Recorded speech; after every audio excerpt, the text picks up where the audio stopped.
Hello again, guys. I hope you're doing fine. This time, we still have another activity in our school which is related in science. And as you can see, our topic is actually discussing the three types of soil that we have. Okay, as you can see, this time, we have three. What are those? Ano nga yun? What are the three types of soil? Sand. We have the sand. What else? Loam. We have the loam, and then we have the Clay. clay. So, it's already a mud. Dugi na yan dyan. Okay. And then this time, we will experiment, we will prove, that's why we are working this kind of activity, if which among those soil, this munggo, this munggo will survive. Saan ba pwedeng magtanim talaga ng munggo? Okay na. So, sige. This time, you have to put 3 seeds each pot. Lagay mo na po. Pwede na maglagay. Okay na? Ayan. Tapos, you will wait for, dapat iiraro nindo.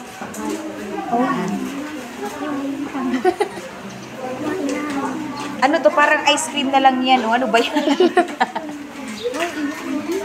Okay na. Ilalagay nyo ang munggo seeds na yan, syempre, sa ilalim. Hindi po siya masyadong malalim. Yung tama lang po, ha? Okay? Babalikan kita. Punta muna tayo sa ibang grupo. So, same pa din. Oh, may sprout ng sa imong seed. May nagtampo na. May butas na yan sa ilalim. O, bakit parang ang dami pang tubig? Dapat wala pa at atong butas. Let me see. Ay! Na-extra ang iyong mukha. Parang wala pa. Butasan nyo muna ang ilalim niyan. Alright, so this is another group also to discover kung saan talaga. Meron na to. Magandang type to ng soil. Ayan.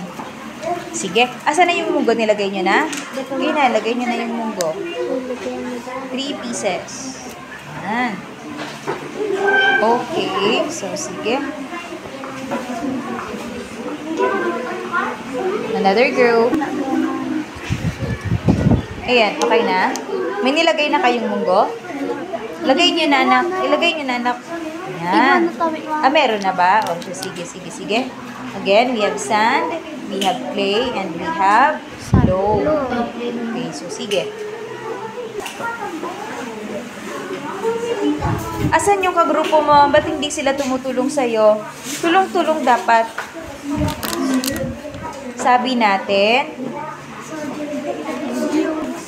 So, meron na tayo munggo inside of that. Okay? Mamaya, wash your hand, ha? Okay na. So, very good. Okay. Next one is that, how many weeks are we going to wait? 1 or 2. 1 or 2 weeks, it says. Based from our guide.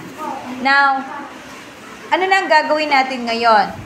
We have to place that pots or cups outside of our classroom. Iyo po ha, ilagay natin yan sa labas para meron siyang sunlight na ma-receive coming from the sun, and you have to water that every day. Yeah, you have to check.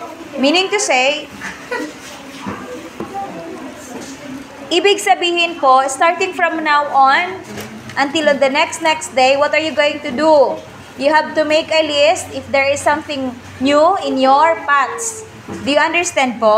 Naintindihan niyo po ba? Bawat araw simula ngayon, kailangan niyo nang maglagay ng list ninyo kung ano yung petsa ngayon, anong araw ngayon, pag ilang araw na ngayon, para ma-monitor natin kung talagang meron na nag-sprout o tumubo na ang inyong mga munggong itinanim. Okay po. Naintindihan?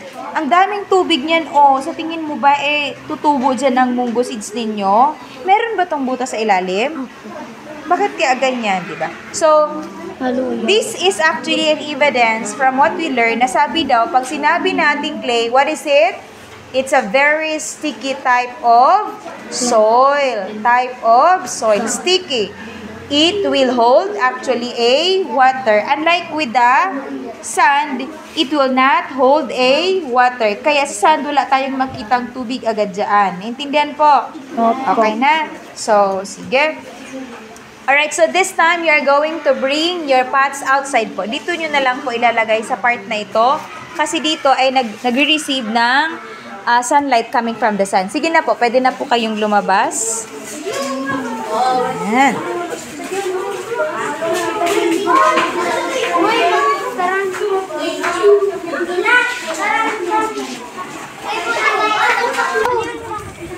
Okay, so dyan nyo yan ilalagay. Opo, ha? Okay, very good. Ayun na, alam ko na. Di ba nagdabo ito? Ata! Meron sa tuwan. Okay na? So, sige. We'll wait for that. And they are now returning to the classroom. Thank you so much for watching. Here's the mundo. Thank you so much.